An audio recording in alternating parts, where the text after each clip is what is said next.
우리가 지금 명절 중간에 이렇게 예배가 함께 또 끼어져 있는데요. 뭐 명절을 잘 마치고 오신 분도 계시고 아직도 명절을 또 보내러 가셔야 되는 이제 그런 분도 계시라고 생각이 되는데, 여러분 우리가 명절이 끝나고 나면 이후에 꼭 생기는 후유증이 한 가지 있습니다. 우리 명절 증후군이라고 얘기를 하죠. 명절만 생기고 나면 이런 가족 간의 아픔과 어려움, 또 부부 간의 갈등들, 이런 문제가 생기게 되죠. 그래서 이 명절 이후에 이 명절 증후군을 없애기 위해서 가장 바삐 돌아가는 곳이 한 군데 있다라고 합니다. 이런 것이 어떤 곳인지 아세요? 백화점이래요, 백화점. 근데 명절을 보내고 나면, 특별히 아직까지 요즘 명절에 성평등이 됐다 그래도 아직 여성들이 많이 힘들지 않습니까? 여러분 잘해 주시기 바랍니다. 네, 이럴 때 아멘 나와야 되는데요. 근데 이게 막 힘들고 어려우니까 이제 좀 그 힘든 것에 대한 보상으로 우리 남편들이 이제 백화점에 이제 보내준다 그래요. 저는 못합니다. 그런 일들을 하게 되는데, 그런데 때로는 이것이 우리가 조금 문제를 일으킬 수 있다라는 거예요. 어떤 문제냐면, 우리 남성들이 좀 단순하지 않습니까? 이제 백화점에 보내주고 나서 이제 뭔가 좀 선물을 주고 나면, 우리 여성들이 아내가 참 위로를 받겠다, 이제 마음이 다 풀리겠다, 이렇게 단순하게 생각한다는 거예요. 근데 그렇습니까? 사람의 마음이 그렇지 않거든요. 뭐 물건을 산다고 그 힘든 마음이 없어지겠습니까? 그러니까 이 마음이 이제 계속 가는 거죠. 근데 남성들이 생각할 때는 내가 이만큼 보상을 해줬으면 아내가 풀려야 된다라고 단순하게 생각을 하는 거예요. 근데 아내가 계속 힘들고 어려운 반응을 하게 되면 남성들 많건데 이런 생각이 드는 거죠. 내가 이렇게까지 해줬는데 아내가 마음이 안 풀리다니, 이제 화가 나는 거죠. 근데 아내는 그 남성의 모습을 보고, 남편의 모습을 보고 더 화가 나는 겁니다. 내가 어떻게 했는데 나한테 남편이 이럴 수 있나? 이러면서 이제 부부간의 갈등이 더 심각하게 생긴다는 거예요. 여러분 이것이 부부간의 문제겠습니까? 가족 간의 문제기도 하고요. 모든 사람 간의 관계가 이렇게 문제가 생깁니다. 내가 어떻게 해줬는데, 이러면 이것이 사람의 관계를 벌리는 그런 문제가 되는 겁니다. 그러니까 이 내가 어떻게 해줬는데, 이 말이 뭔가요? 초점이 나에게 있는 거예요. 이런 관계를 부드럽게 만들어가고 친밀하게 만들기 위해서는 초점을 나에게서 상대로 바꿔야 됩니다. 그래야만 친밀한 관계가 형성이 되는 거예요. 우리가 하나님과의 관계도 마찬가지입니다. 때로 하나님께 시험이 들 때가 있어요. 이건 언제 그렇습니까? 내가 하나님께 어떻게 했는데 하나님 나에게 이럴 수 있지? 이럴 때가 우리 있거든요. 그럴 때 우리가 마음이 상하고 시험이 들게 됩니다. 이러면 이때 초점이 문제가 되는 거예요. 나에게 초점을 맞추는 것이 아니라 하나님께 초점을 맞춰야 됩니다. 여러분 하나님께 초점을 맞추면요, 이전에 보이지 않았던 하나님의 행하심이 보여지게 됩니다. 그리고 우리 삶이 달라지게 돼요. 오늘 예배하는 가운데 우리에게로부터 시작해서 하나님께 초점이 돌아가는 그런 시간 되시길 주의 이름으로 축복합니다. 아멘. 그리고 오늘은 제가 아주 중요한 말씀을 나눌 겁니다. 제가 말씀을 나눌 때마다 늘 중요하다 그러죠. 근데 오늘은 정말로 중요한 말씀이에요. 어떻게 보면 창조로부터 시작해서 믿음의 역사가 쓰여질 때 그 믿음의 전환점을 이루는 말씀이 바로 오늘 말씀입니다. 이런 아주 집중해서 잘 들으셔야 됩니다. 제가 지난주에 그런 말씀을 드렸어요. 아브라함 얘기를 말씀드리면서 아담과 노아로부터 시작해서 계속적으로 아브라함에게 이어져 가서 하나님께서 새로운 창조의 행동을 행하신다, 창조의 일을 행하신다, 이런 말씀했던 것, 이런 기억하실 겁니다. 여러분 하나님께서 이 창조의 일을 통해서, 늘 새롭게 하는 이 일들을 통해서 도대체 사람들에게 무엇을 주고 싶으신 것일까? 여러분 하나님께서 우리 사람에게 주고 싶으신 것이 무엇일까요? 복입니다. 복. 사람에게 그렇게 복을 주고 싶어 하시는 것이 하나님의 마음이에요. 여러분 창세기 1장 28절 말씀을 한번 보세요. 하나님께서 사람을 만드시고, 첫 번째 사람이죠, 사람을 만드시고 뭐라고 말씀하셨습니까? 하나님이 그들에게 뭘 주시면서요? 복을 주시며 하나님이 그들에게 이르시되, 그 복의 내용이 지금 뭐라고 얘기합니까? 생육하고 번성하고 땅에 충만하고 땅을 정복하라 라는 거예요. 그럼 노아를 통해서 하나님께서 또 새로운 창조의 일을 행하셨죠. 노아를 통해서 새로운 창조의 일을 행하시고 똑같은 얘기를 하십니다. 창세기 9장 1절 말씀이에요. 이 말씀 가운데서 보면 동일합니다. 하나님이 노아와 그의 아들들에게 뭘 주시며요? 복을 주시며, 복을 주고 싶어 하는 겁니다. 그리고 그 복의 내용을 지금 뭐라고 얘기합니까? 생육하고 번성하여 땅에 충만하라 라는 거예요. 이게 복의 내용입니다. 여러분 근데 사람이 죄로 말미암아 이 복을 누리지 못해요. 하나님 너무 안타까운 겁니다. 그래서 아브라함을 통해서는 이 방법을 바꾸셨어요. 여러분 어떻게 바꾸셨는지 아세요? 아주 놀라운 말씀이 있습니다. 여러분 2절 말씀을 한번 보세요. 우리 2절 말씀 같이 있습니다. 내가 내 언약을 나와 너 사이에 두어 너를 크게 번성하게 하리라 하시니. 여러분 하나님께서 아브라함에게 복을 주셨습니다. 여러분 복을 주셨을 때 아담과 노아를 통해서 우리가 복을 생각해 보면 하나님께서 어떤 복을 주시나요? 생육하고 번성하고 충만하는 거예요. 이것이 이제 공통된 복입니다. 지금 아브라함에게도 지금 뭐라고 말씀하시냐면 번성하도록 지금 복을 주십니다. 그러면 아브라함에게 뭐라고 말씀하셔야 됩니까? 아브라함이 번성하라 라고 복을 주셔야 돼요. 그것이 여태까지 하나님께서 아담과 노아를 통해서 복을 주셨던 패턴이에요. 근데 지금 2절 말씀에 보면 아브라함에게 뭐라고 말씀하고 계십니까? 번성하라 라고 말씀하셨나요? 번성하게 하리라 라고 말씀하셨습니다. 여러분 이 말씀의 의미가 굉장히 중요해요. 번성하라 라는 말씀은 이 말씀의 주체가 누가 되는 겁니까? 말씀을 받은 사람이 주체가 되는 거예요. 사람이 번성하도록 힘쓰고 애쓰고 노력을 해야 되는 겁니다. 다시 말하면 사람이 그 일을 제대로 못하고 사람이 이 일을 감당할 능력이 안 되면 번성할 수 없을 수도 있다는 거예요. 다시 말하면 복을 받지 못할 수도 있다라는 겁니다. 근데 번성하게 하리라 라는 말씀은 주체가 누가 되는 겁니까? 하나님이 되시는 거예요. 전능의 하나님이 주체가 되기 때문에 아브라함과 그 후손은 복을 받지 못할 수 없는 상태가 되는 겁니다. 다시 말하면 아브라함과 아브라함의 후손은 반드시 복을 받게 되는 겁니다. 그래서 아브라함이 믿음의 조상이 되는 거예요. 그래서 이 말씀은 아브라함이 복의 명령에서 복의 약속으로 바뀐 겁니다. 이런 명령과 약속은 완전히 다른 거예요. 이는 어떻게 하나님께서 아브라함을 통해서 복의 명령이 복의 약속으로 바뀌도록 이런 특별한 은혜를 주셨는가? 이런 그걸 잘 보셔야 됩니다. 2절 말씀 다시 한번 보세요. 내가 내 언약을 나와 너 사이에 두어 너를 크게 번성하게 하리라 하시니. 지금 아브라함에게 크게 번성하게 하리라 라는 복을 주셨습니다. 어떻게 할 때 그 복이 아브라함에게 돌아간다라고 말씀합니까? 그 앞에 보면요, 언약을 지킬 때요. 여러분 이 언약이란 말이 굉장히 중요합니다. 우리가 이 성경을 보면 언약이란 말이 너무너무 자주 나와요. 근데 여러분 이 언약을 어렵게 생각하지 마세요. 이 언약이란 말의 가장 대표적인 의미가 무엇이냐면 가족 관계가 아닌 그 관계를 가족 관계로 바꿔주는 거예요. 다시 한번요. 가족 관계가 아닌 관계를 가족 관계로 바꿔내는 것, 여러분 이것이 바로 언약입니다. 이 말씀을 잘 기억하시고 이제 말씀을 들으셔야 돼요. 여러분 오늘 말씀 가운데 보면 언약을 하나님께서 말씀을 하셨는데 이 언약이라는 표현을 아주 이상한 표현으로 하십니다. 2절 말씀을 다시 한번 보시면 내가 내 언약을 세운다 라고 얘기합니다. 이런 언약이라는 것은 어떤 겁니까? 약속을 지키는 양방이 있는 거예요. 이 쌍방이 언약을 지키도록 되는 것이 이제 언약, 약속입니다. 그러면 하나님께서 이렇게 말씀하셔야 돼요. 나와 아브라함의 언약이라고 말씀하셔야 됩니다. 그래야 맞지 않아요? 양방의 언약을 맺는 거니까, 약속을 맺는 거니까요. 근데 오늘 말씀 가운데 보면 하나님께서 뭐라고 얘기합니까? 내 언약이래요. 내 언약, 하나님의 언약이래요. 이게 도대체 무슨 말일까?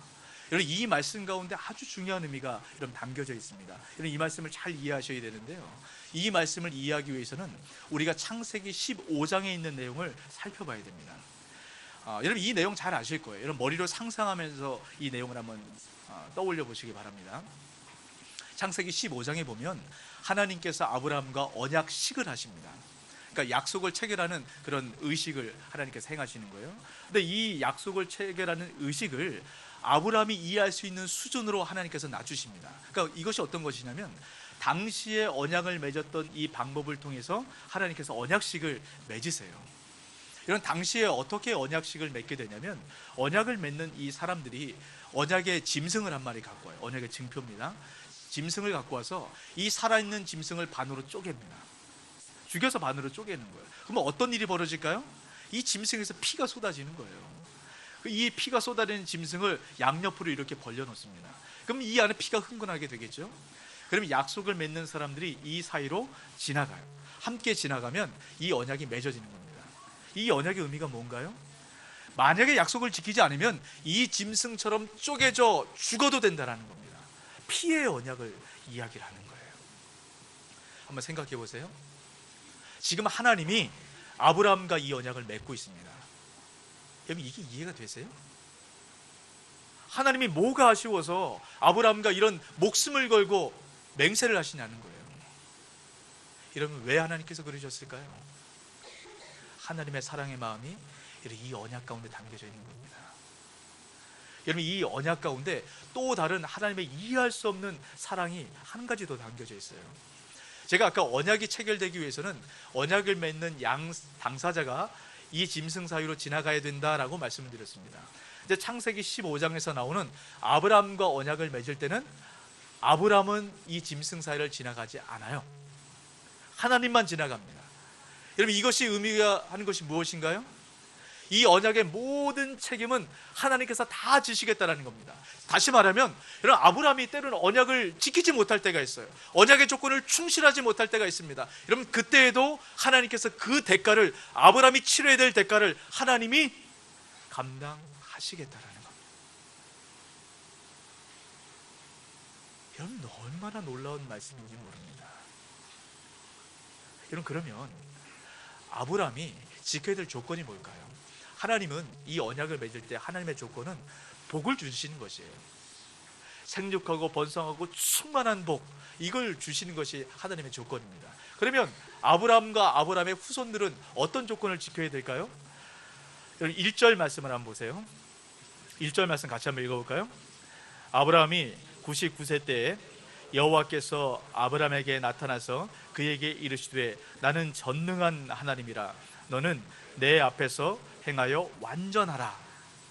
여러분, 여기서 하나님께서 아브라함이 99세가 되었을 때 아브라함에게 나타나십니다. 그리고 이렇게 말씀하세요. 나는 전능한 하나님이다 라고 말씀하는 겁니다. 여러분, 이 전능한 하나님, 이 말씀은 언제 사용하는 말이냐면 하나님과 하나님 백성들의 언약을 맺을 때, 약속을 맺을 때 주로 사용되는 하나님의 호칭입니다. 하나님의 명칭이에요. 그러니까 이 말씀의 의미는 이겁니다. 하나님께서 나는 전능한 하나님이다.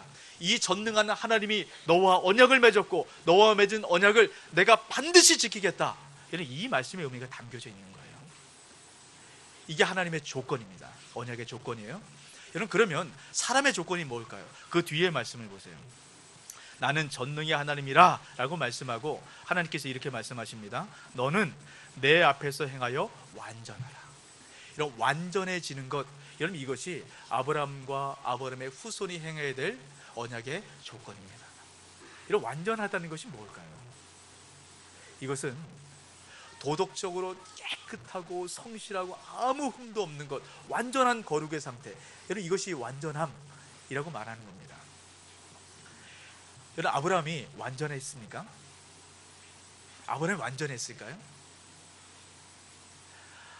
여러분, 아브라함의 그 모습을 가만히 살펴보면요, 여러분, 아브라함은 하나님 말씀을 따라왔지만 자기가 죽는 것이 두려워서 아내를 누이 동생이라고 속였습니다. 그리고 아내를 팔아먹었어요. 그것도 한 번이 아니고 두 번이나요. 어떻습니까? 저는 이 모습, 늘 아브라함의 모습 생각해 볼 때마다 이걸 보면, 야, 나는 이 면에서는 아브라함보다 낫겠다. 아무리 힘들어도 저는 아내를 팔아먹지는 않습니다. 제 아내가 저 뒤에 있는데요, 팔아먹지는 않습니다, 제가.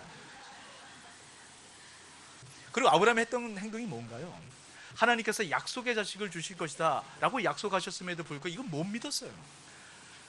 그래서 이 사라의 여종인 하갈을 통해서 아들을 낳습니다. 여러분, 이 모습 보면 완전하다는 느낌이 드십니까? 전혀 그렇지 않아요. 완전한 모습이 전혀 보이지 않습니다. 아브라함의 후손들은 어떻습니까? 여러분, 아브라함의 후손들이 이스라엘 백성들이잖아요. 우리가 이 성경을 살펴보면 늘 죄를 범해요. 늘 잘못합니다. 늘 실수합니다. 완전한가는 아예 거리가 멀어요. 여러분, 멀리 갈 필요가 없어요. 아브라함의 영적 후손인 저와 여러분은 어떻습니까? 여러분, 완전하십니까?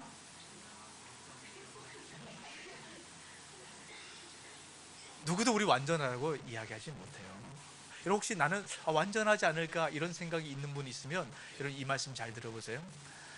예수님께서 우리의 완전함을 위해서 우리에게 주신 말씀이 있습니다. 이런 구약의 백성들은 살인하지 않는 것, 이것을 완전함이라고 생각을 했어요. 근데 주님께서 뭐라고 말씀하십니까? 너희가 살인하지 않을 뿐만 아니라 형제를 미워하거나 형제를 욕하면 살인하는 것과 똑같다라고 말씀합니다. 이건 누가 여기서 자유롭겠어요? 이런 간음하지 말 뿐만 아니라 음욕을 품고 여자를 보는 순간 간음한 것과 똑같다라고 얘기합니다. 이런 오른뺨을 맞으면 왼뺨을 돌려드려요. 원수를 사랑하랍니다. 가능하십니까? 저는 안 돼요. 완전하지 못합니다. 여러분, 언약의 조건인 완전함을 지키지 못하면 여러분 어떤 일이 벌어지나요? 짐승처럼 쪼개져 죽어야 되는 겁니다. 그래야만 언약이 유지가 되는 거예요.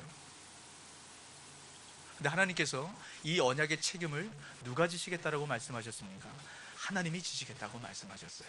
하나님께서는 이 언약을 계속적으로 지키기 위해서, 다시 말하면 아브라함과 그 후손들에게 계속적으로 복을 주시기 위해서 이 언약을 이어가십니다. 아브라함과 후손들, 바로 저와 여러분들이 계속적으로 죄를 짓고 잘못하고 실수를 범하고 이 언약의 조건을 이루지 못했을 때 이 언약이 계속적으로 이어져 가기 위해서 하나님께서 대신 쪼개진 짐승처럼 죽으세요.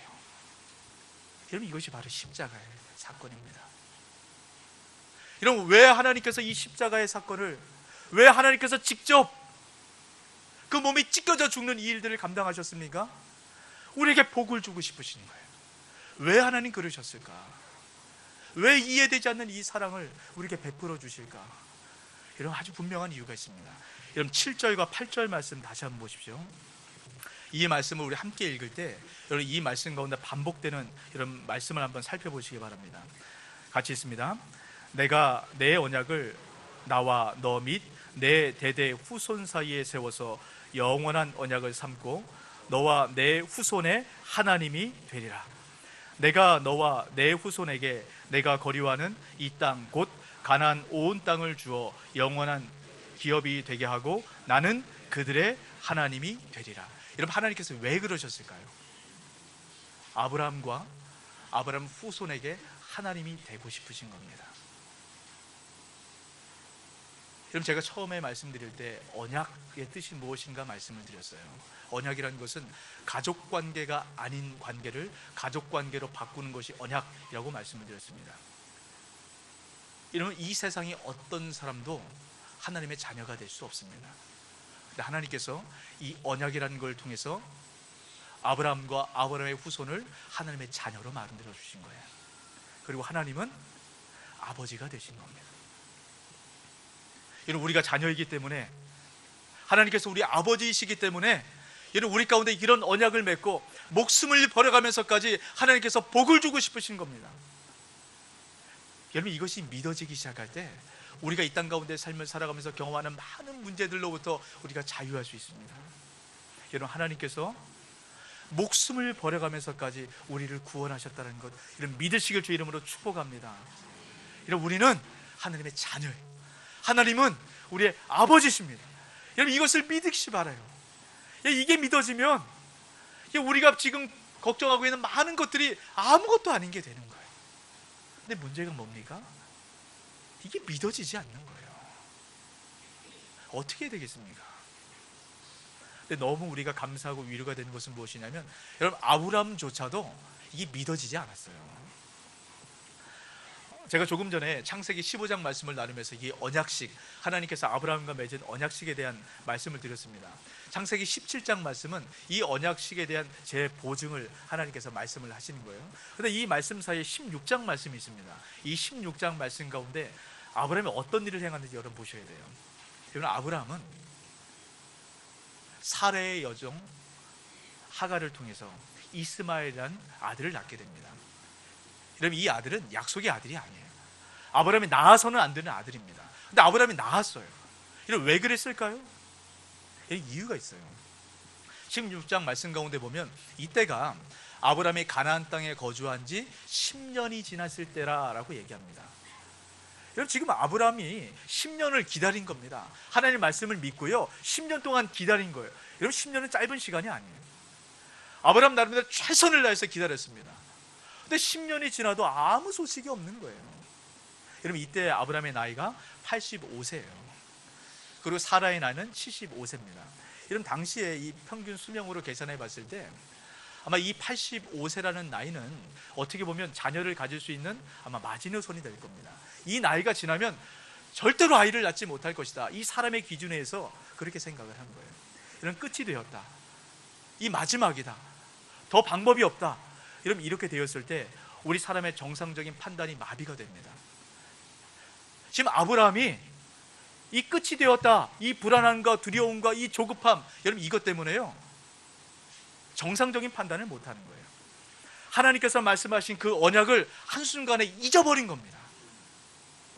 그리고 자기에게 익숙한 방법으로 행한 거예요. 우리가 삶을 살아가면서 많은 문제들을 경험할 때가 있습니다. 이런 어떤 문제가 있으신가요? 그 많은 크고 작은 문제들은 사실은 그 문제 자체에 어려움이 있는 게 아닙니다.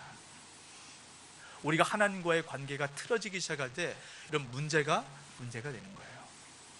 여러분 다시 말하면 이 문제를 해결하려면 하나님과의 관계가 회복이 되면 됩니다.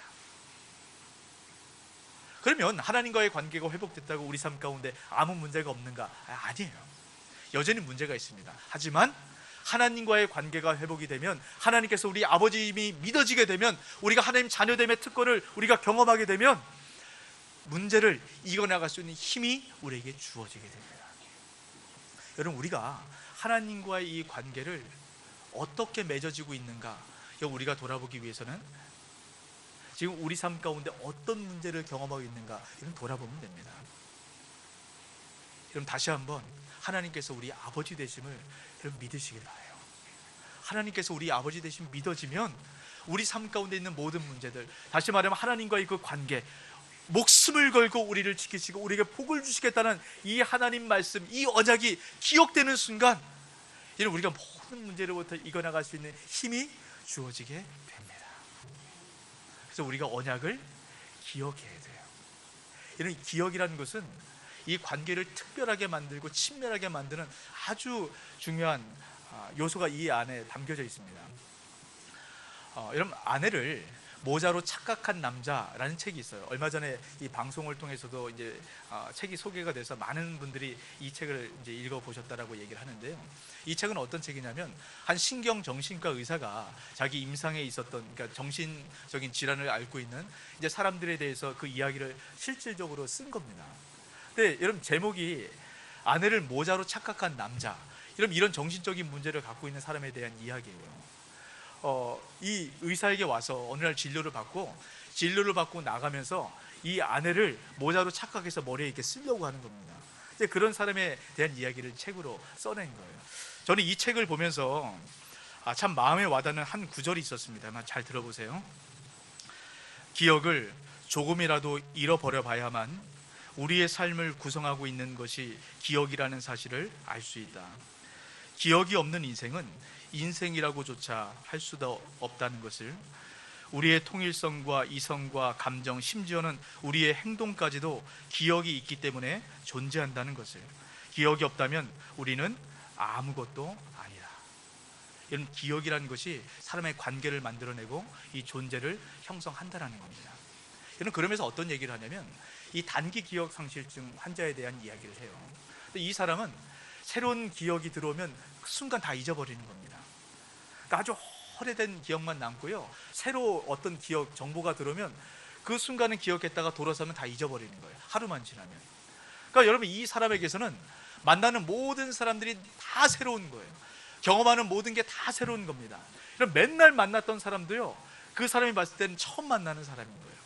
그럼 가족과도 수십 년을 살았어요. 근데 이 사람에게 있어서는 처음 보는 사람이 되는 겁니다. 자식도 처음 보는 사람이 되는 거예요. 그럼 처음 보는 사람이 내 옆에 누워있다고 생각해 보세요. 아침마다 깜짝 놀라는 거죠. 처음 보는 애들이 와서 아빠 해보세요. 깜짝 놀라는 거 아니겠습니까? 아빠, 아들처럼 느껴지겠어요? 자녀처럼 느껴지겠습니까? 전혀 그렇게 느껴지지 않죠. 기억이라는 것이 이렇게 관계를 만들어내는 겁니다. 여러분 하나님께서는 우리의 아버지이세요. 자녀인 우리를 한순간도 떠나지 않습니다. 목숨을 버려가면서까지 가장 좋은 것을 우리에게 주시고 하나님의 그 복을 우리가 받아 누리도록 하나님께서 그렇게 하십니다. 근데 우리 가운데 죄라는 것이 들어와서 우리를 기억상실증 환자로 바꿔버린 거예요. 그러니까 우리가 하나님을 바라볼 때 늘 낯선 겁니다. 늘 하나님 우리와 동행하시고 함께 하신다라고 말씀하지만 우리가 느껴지기에는 하나님이 늘 멀리 있는 겁니다. 늘 남 같아요.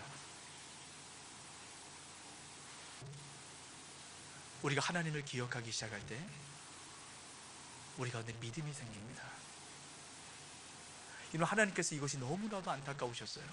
죄 때문에 하나님을 잊어버리는 것, 하나님을 기억하지 못하는 것, 그래서 그 복을 누리지 못하는 것, 너무너무 안타까우셨습니다. 여러분, 그래서 아브라함을 통해서 그 언약의 기억이 잊어버리지 않도록 아주 특별한 기억의 장치를 두세요. 두 가지 장치를 주십니다. 여러분, 이 말씀 잘 기억하시길 바랍니다. 첫 번째 장치가 무엇이냐면 마음에 흔적으로 새겨지도록 하나님께서 하신 거예요. 이런 마음에 새겨지면 지워지지 않잖아요. 이런 그 방법이 무엇이냐면 5절입니다. 우리 5절 말씀 같이 있습니다.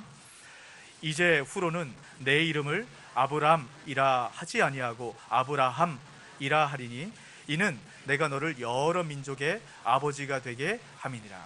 여러분, 이름을 바꿔주셨습니다. 이름을 바꿔서 불러주는 것, 이러면 이것이 마음의 깊은 흔적을 새겨서 기억하도록 하는 하나의 방법이에요.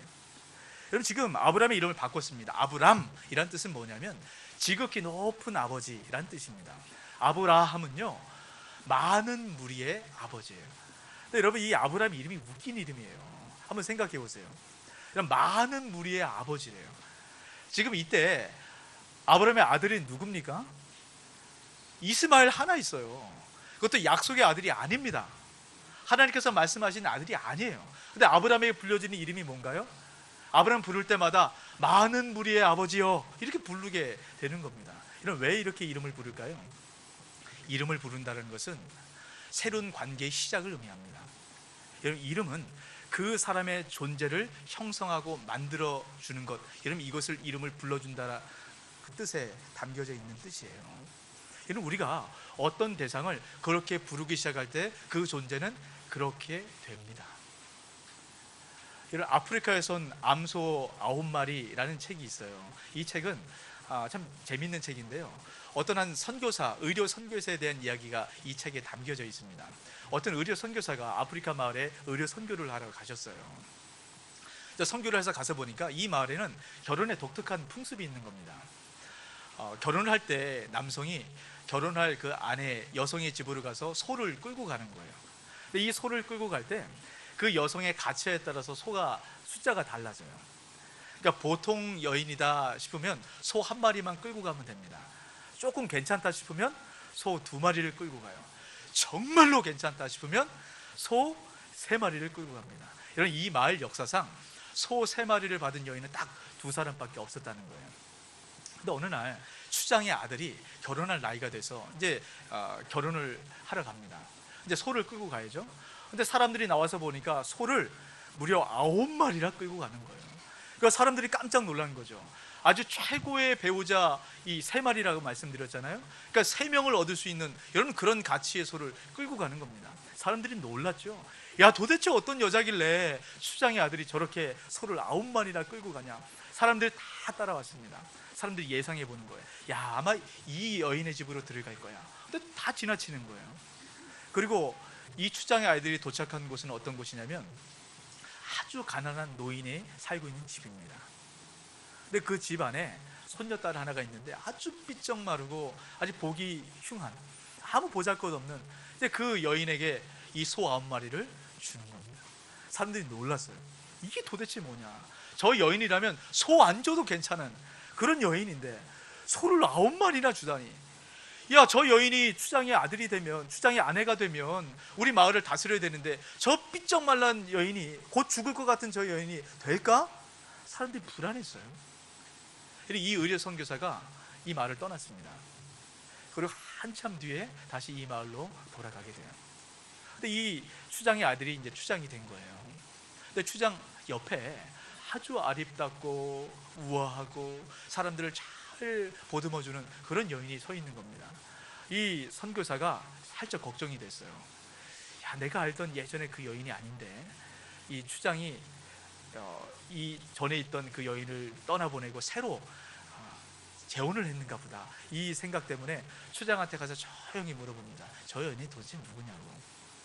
추장이 얘기를 하죠. 내가 소 9마리 주고 샀던 바로 그 여인이라고 얘기하는 겁니다. 여러분 깜짝 놀란 거예요. 그럼 이 추장이 그 선교사에게 그런 얘기를 해줍니다. 처음에 이 여인도 소 9마리를 받았을 때 본인이 믿지를 못했다는 겁니다. 야, 내가 무슨 소 9마리짜리야. 소 1마리도 감지덕지한데 왜 나에게 소 9마리를 줬을까? 그게 늘 고민이 됐다는 거예요. 나는 소 반마리짜리도 안 되는데 왜 9마리를 줬을까? 근데 사람들이 이 여인을 그렇게 부르는 거예요. 야야야, 저 여인 봐봐. 저 여인은 소 9마리짜리래.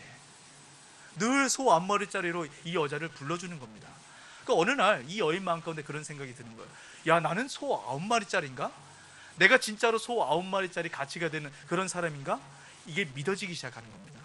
여러분, 그러면서 소 9마리처럼 살기 시작한 거예요. 그러면서 정말로 소 9마리짜리 가치가 되는 그 여인으로 이 여인이 바뀌었다는 거예요. 여러분, 소 몇 마리짜리입니까? 네, 아멘. 소 9마리짜리인 줄 믿습니다. 여러분, 우리는 예수님 짤이에요. 여러분, 하나님께서 우리를 위해서 왜 목숨을 버렸는지 아십니까? 우리가 그만큼 가치 있고 그만큼 소중하기 때문입니다. 근데 우리는 우리 스스로 생각하기에 그렇게 생각해요.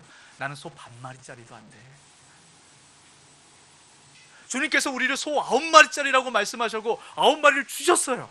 근데 우리는 스스로에게 나는 소 반마리짜리로 안 된다라고 생각합니다. 이런 그 가치는 우리가 결정하는 게 아니에요. 그 가치를 결정하도록 주신 분에게 결정이 되는 겁니다. 이런 우리는 소 9마리짜리예요. 이 소 9마리짜리라는 이 가치가 담겨진 이름이 무엇인지 아세요? 그것이 바로 성도입니다. 우리는 성도예요. 성도라는 것은 거룩한 무리라는 뜻입니다. 여러분, 거룩하십니까? 우리는 거룩한 자예요. 다시 말하면 언약의 조건을 완전히 충족시키는 완전한 자라는 겁니다. 왜 그렇습니까? 그것은 우리에게 있는 게 아니에요. 주님께서 우리를 그렇게 가치를 부여하신 겁니다. 근데 우리는 그걸 잊어버려요. 근데 잊어버리지 않도록 주님께서 이름을 불러주라고 말씀하는 겁니다. 날마다 이름을 서로 불러줘야 돼요. 우리 옆에 분에게 이렇게 한번 고백할까요? 당신은 성도이십니다. 여러분, 이 성도란 이름 가운데 예수님짜리 소 9마리짜리라는 이름이 담겨져 있는 겁니다. 저는 이 말씀을 묵상하다가 야, 난 이름을 좀 바꿔보고 싶다. 내 이름을 안성도라고 좀 바꿔봐야 되겠다. 이런 생각을 좀 했어요. 계속 성도로 불리고 싶어서. 제가 이 말씀을 1부 때 드렸더니요, 1부 때 누가 그러시더라고요. 목사님은 안 된다는 거예요. 성이 안 쉬기 때문에 성도가 안 된다는 거예요. 그래서 제가 개명을 안 하기로 했습니다. 여러분, 서로 불러주세요.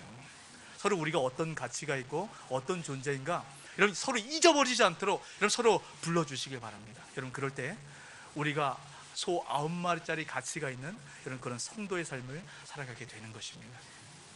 이것이 우리 마음 가운데 흔적으로 새겨지는 거예요. 여러분, 두 번째 방법이 있습니다. 하나님께서 우리 삶 가운데 흔적을 새기기 위해서 행하신 또 한 가지 방법은 할례를 하시는 거예요.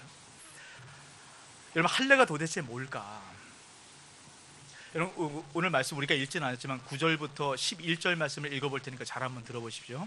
하나님이 또 아브라함에게 이르시되 그런즉 너는 내 언약을 지키고 내 후손도 대대로 지키라. 지금 언약을 지키라고 말씀하죠. 그러면서 이렇게 얘기하십니다.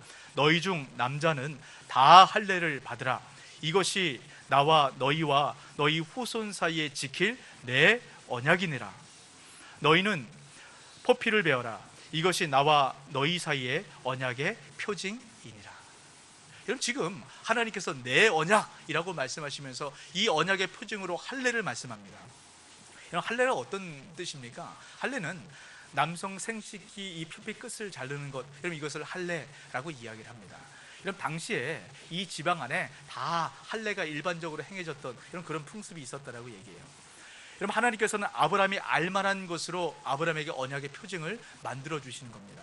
여러분, 이 할례는 여러 가지 의미가 있어요. 여러분, 그런데 이 할례가 주는 가장 중요한 의미가 있습니다. 13절 말씀 같이 한번 읽습니다.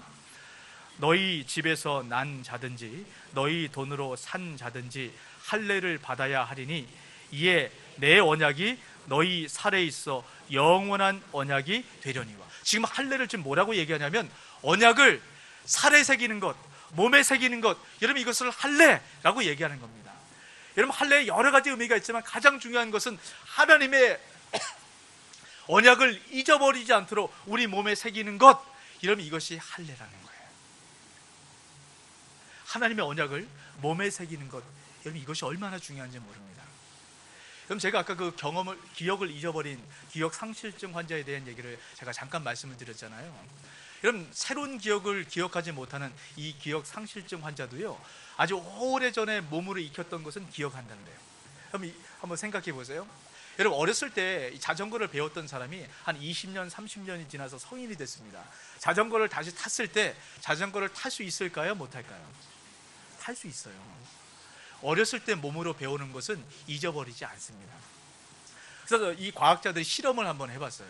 그러니까 새로운 기억을 익히지 못하는 사람들, 어떤 정보를 주어도 기억하지 못하는 사람들에게 어떻게 하면 기억할 수 있도록 할까? 여러분 그래서 몸으로 이 운동을 시켜본 겁니다. 이 탁구를 한번 열심히 시켜봤어요. 근데 이 탁구를 시켜보니까 이 환자가 탁구를 배웠던 기억은 없습니다. 근데 탁구장에 가서 탁구채를 쥐어주고 탁구를 치니까 탁구를 치는 거예요. 몸으로 배운 것을 기억하기 때문입니다. 여러분 신앙은 몸으로 배우는 겁니다. 근데 우리가 많은 경우에 착각해요. 우리가 성경을 좀 알고 어떤 정보를 알면 우리가 신앙이 있다라고 생각합니다. 이런 신앙은 순종을 통해서, 행함을 통해서 몸으로 배우는 것이 신앙입니다. 그래야만 신앙이 성장해요. 우리가 아무리 많이 알아도 몸으로 익혀놓지 않으면 우리 위급하고 어려운 순간 우리가 익숙한 대로 세상의 방법을 따라가게 됩니다. 여러분 지금 제가 여러 가지 말씀을 드렸어요. 책도 얘기하고 이 성경에 대한 얘기도 드렸습니다. 여러분 이 말씀을 얼마나 기억하세요? 아마 이 문을 나가는 순간 깨끗하게 잊을지 몰라요. 근데 여러분 이 자리에 앉아 있었던 것은 잊어버리지 않습니다. 그리고 우리가 함께 불렀던 찬양은 잘 잊어버리질 않아요. 왜 그렇습니까? 몸으로 했기 때문이에요. 그럼 신앙은 몸으로 해야 돼요. 말씀을 들을 때도 여러분 쓰세요. 그래야 잘 잊어버리지 않아요. 그리고 찬양을 할 때도 함께 부르세요. 모르는 찬양도 여러분 가사라도 그냥 입으로 따라하세요. 그래야 잊어버리지 않습니다. 여러분 그래서 우리가 날마다 예배의 자리 가운데 서야 된다라고 말씀을 드리는 거예요. 기도의 자리 가운데 나와야 된다라고 말씀을 하는 겁니다. 여러분 신앙은 삶으로 배워야 우리 삶 가운데 익숙하게 되고 성장하게 되는 겁니다. 여러분 이 배움의 자리 가운데 늘 서시길 주의 이름으로 축복합니다. 여러분 하나님께서 왜 이렇게까지 아브라함과 아브라함의 후손 바로 저와 여러분에게 계속적으로 이렇게 언약을 잊어버리지 않도록 여러 가지 장치를 통해서 하나님께서 언약을 기억하라 라고 말씀하십니까? 이유는 한 가지입니다. 하나님께서 우리 아버지 되시기 때문에 우리가 복을 받기를 원하시는 거예요. 그 자리에 있으셔야 됩니다. 그래야만 우리 그것을 누려받게 됩니다. 여러분 오늘 말씀을 통해서 다시 한번 기억하시기 바랍니다. 우리는 예수님 자리예요. 소 9마리짜리라는 겁니다. 하나님께서 목숨을 버려가면서까지 우리를 구원하시고 우리를 자녀 삼아주시고 주님께서 우리 아버지 되시고 우리의 모든 것을 책임지시고 지키시고 보호하신다는 것, 여러분 이걸 잊어버리면 안 됩니다. 이것이 언약에 담겨져 있는 의미입니다. 여러분 그러할 때 우리가 진정한 복을 누리는 그런 삶 살아갈 수 있게 됩니다. 여러분 이 복을 누려받는 이 귀한 삶 살아내는 이 언약의 축복을 누리는 저 여러분 되시길 주 이름으로 축복합니다. 아멘.